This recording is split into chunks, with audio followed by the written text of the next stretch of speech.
সংসদে যে আপনার সাথে দেখা করে আসবো। তারেক রহমানের সাথে দেখা করতে গিয়েছিলাম। আমার জন্য দোয়া করবেন দয়া করে। একটা আত্মবিশ্বাস ছিল যে উনি আমার ভালোবাসাকে ওভারকাম করে উনি কখনোই আমাকে ছেড়ে আমার সাথে দেখা না করে যাবেন না। আমার আশ মিটে নাই। আমি যে তার জন্য 3 ঘন্টা ধরে ওয়েট করার পরে যে তাকে দেখতে পেয়েছি, তার যে দোয়াটা পাইছি, এটা আমার কাছে এতটা মূল্যবান যেটা আমি প্রকাশ করতে পারবো না। আর জন্য দোয়া করবেন।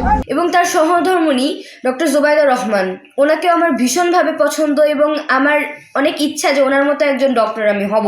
তাকে বলছি যে আমি সংসদে যে তার সাথে দেখা করব, তিনি যেন এই পরিবেশটা আমাকে গড়ে দেন। এটা কি নিবেন দয়া করে? Thank you so much. আসলে আমি ছোটবেলা থেকে যেহেতু রাজনীতি দেখে আসছি এবং ওই রকম ফ্যামিলিতেই বড় হয়েছি, তো ওই আসলে রাজনীতির প্রতি আমার টান অন্যরকম। এবং আমি বেগম খালেদা জিয়াকে দেখছি, জিয়াউর রহমান এবং তারেক রহমান, তাদের যে স্পৃহা দেশের জন্য, যে দেশপ্রেম, সেটা আমাকে ভীষণভাবে ইমপ্রেস করছে। এবং আমি যে তারেক রহমানের সাথে দেখা করতে গিয়েছিলাম, এটি আসলে আমার একটা আত্মবিশ্বাস ছিল যে উনি আমার ভালোবাসাকে ওভারকাম করে উনি কখনোই আমাকে ছেড়ে আমার সাথে দেখা না করে যাবেন না। আমি যে তার জন্য 3 ঘন্টা ধরে ওয়েট করার পরে যে তাকে দেখতে পেয়েছি, তার যে দোয়াটা পাইছি, এটা আমার কাছে এতটা মূল্যবান যেটা আমি প্রকাশ করতে পারবো না। এবং তিনি অত্যন্ত ভদ্র এবং নমনীয় আচরণ করেছেন আমার সাথে। এবং তার সহধর্মিণী ডক্টর জুবাইদা রহমান, ওনাকেও আমার ভীষণভাবে পছন্দ এবং আমার অনেক ইচ্ছা যে ওনার মতো একজন ডক্টর আমি হব। আসলে তাদের থেকে যে আমি দেশপ্রেমে উদ্বুদ্ধ হয়েছি, এটা আসলে প্রকাশ করার মতো না। তারা আমাকে যে দোয়াটা করছেন, তারা যে ভালোবাসাটা দিছেন, এটা আসলে আমার মনে হয় আমার ফ্যামিলি স্ট্রাগলের ফল। এবং আমি যে তাদেরকে দেখে আসছি এবং তারাই আমার সবথেকে বড় ইন্সপিরেশন হিসেবে কাজ করতেছে।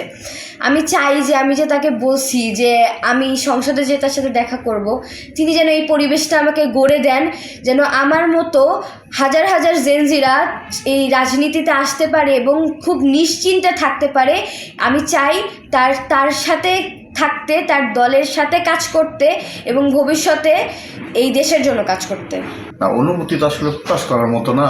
এটা আমার যেটা মনে হয়, আল্লাহর কাছে শুকরিয়া আদায় করি, এটা আমরা আমাদের পরিবারের জন্য বিশাল একটা পাওয়া। কারণ আমি জন্মের পর দেখতেছি আমার আব্বা এই বিএনপির জন্য যে ত্যাগ, যে শ্রম, যে গ্রাম দিয়েছে, আমার বড় ভাই এখনও দিয়ে যাচ্ছে। মাশাআল্লাহ, এটারই একটা প্রতিদান হিসেবে আমরা দেখতেছি। এবং আমি আগামীর বাংলাদেশ দেশনায়ক তারেক রহমানের কাছে একটা অনুরোধ করব, সেটা হইল আমরা যারা আমাদের মতো সারা বাংলাদেশের যত বিএনপি পরিবার এই গত 17 বছর যে পরিমাণ গুম, হত্যা, বিভিন্ন ধরনের নির্যাতনের শিকার হয়েছে, আগামী দিনে যেন কোনো নিরপরাধ লোক, কোনো নিরপরাধ ফ্যামিলি কোনো ধরনের নির্যাতনের শিকার না হয়। আমরা চাই বৈষম্যহীন একটা বাংলাদেশ, যেটাই 5ই আগস্ট ছাত্র জনতা সবাই মিলে আমরা আমাদের দেশটাকে যে স্পিরিট নিয়ে আমরা আগাইতে পারি, এই আশা রাখবো।